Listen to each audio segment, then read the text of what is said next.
Halo Seluruh Bejo, biasanya ya di Serabi Serba-Serbi UMKM itu yang jadi host adalah rekan-rekan dari BDK Yogyakarta. Untuk kali ini saya Indah dari Bea Cukai Yogyakarta akan menemani Sedulur Bejo dan juga Sobat Kemenq dan juga Konco BDK di Serabi Serba-Serbi UMKM Laris.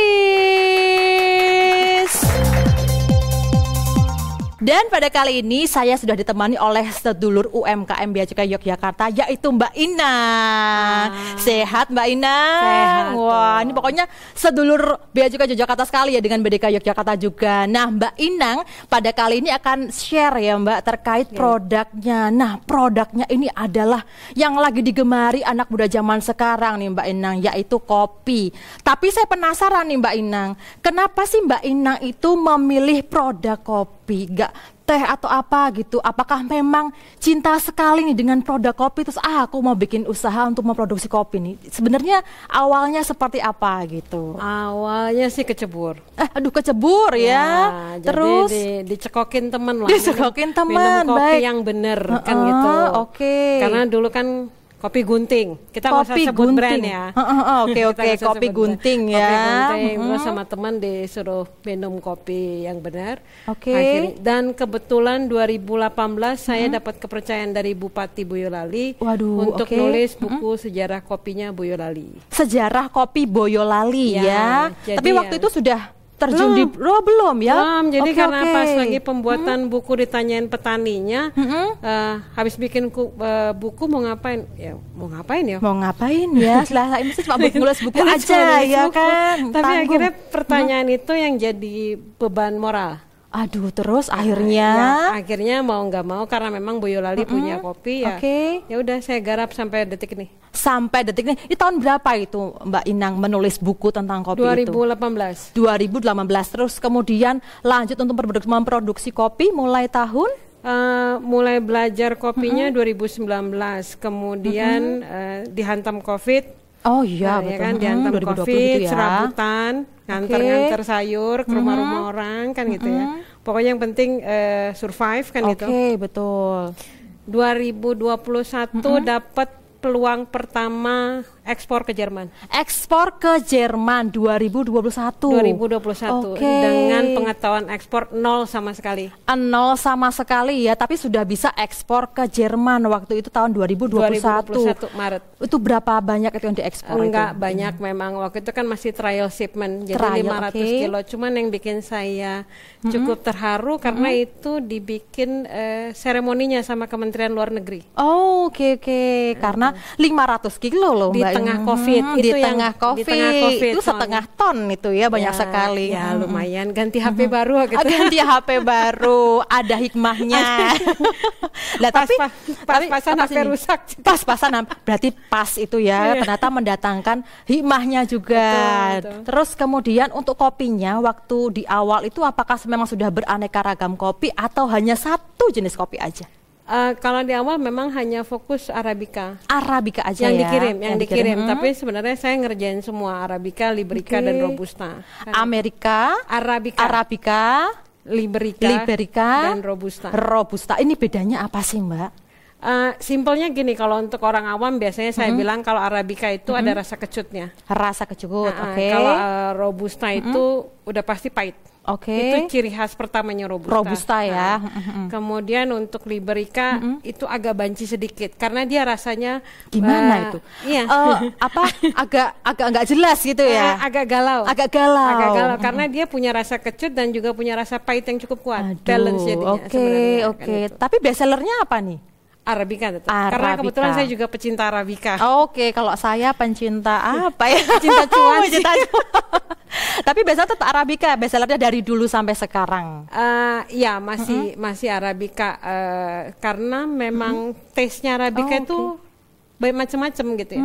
Jadi ditanam ketinggian sekian itu akan beda rasanya, kemudian proses pasca panennya berbeda, itu juga akan berbeda lagi rasanya. Oh, oke, tapi saya penasaran kemasannya nih. Wah, ini Mbak Inang memang mengemasnya dalam kemasan berapa gram ini Mbak Inang? Kalau kemasan tergantung sama customer. Oh, customer. Jadi, Jadi sesuai pesanan ya. Sesuai pesanan. Oke. Makanya juga saya fresh roasting. Jadi mereka pesan baru saya roasting sendiri.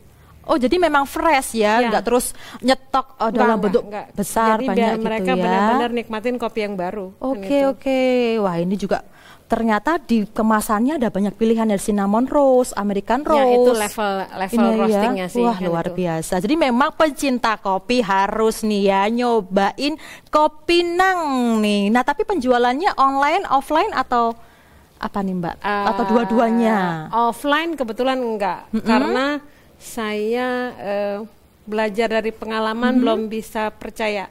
Oh, belum bisa percaya? Karena udah pernah beberapa kali kejadian, akhirnya merugi puluhan juta. Aduh, kan, gitu.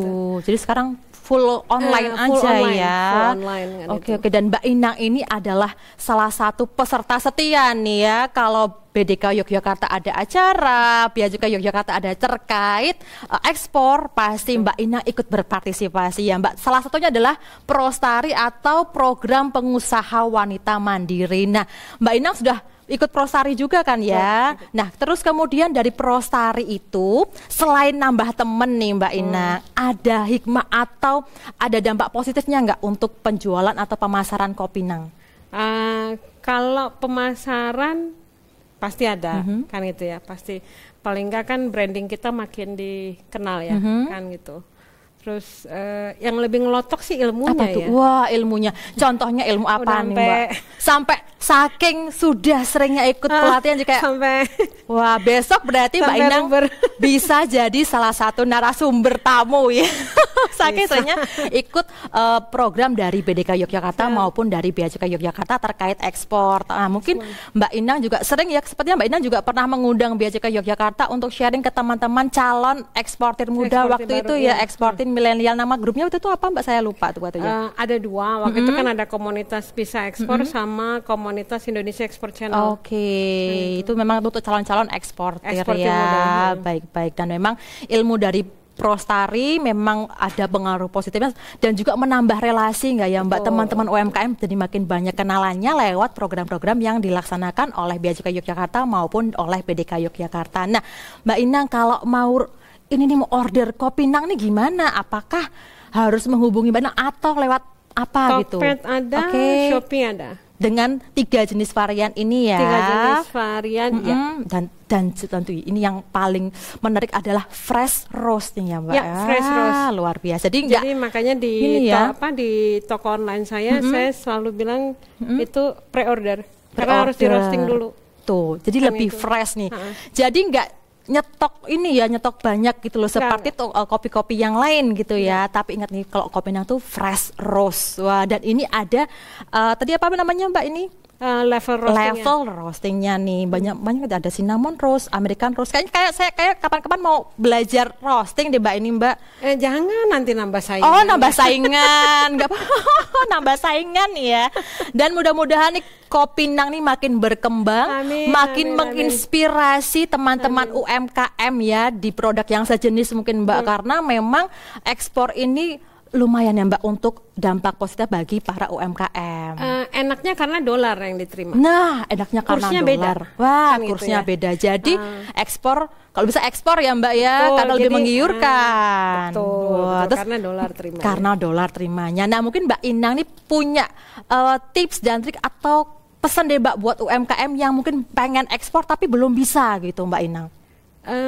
Ngopi bareng dulu Mas saya. Oh, ngopi bareng seperti tapi kaosnya Mbak Inang tuh lucu dia. Ini tuh apa tuh Mbak? Ini tagline-nya para eksportir. No shipping, no shopping. No shipping. Jadi kalau nggak ada pengiriman, nggak ada transaksi, jangan sosokan ke mall. Oke itu ya, no shipping, no shopping ya. Nggak usah belanja. Nggak usah belanja kalau no shopping. Kalau nggak ada transaksi. Kalau nggak ada transaksi. Baik, terima kasih Mbak Inang. Mudah-mudahan ekspornya makin banyak nih, karena dimulai dengan 500 kg diekspor ke Jerman waktu tahun 2021.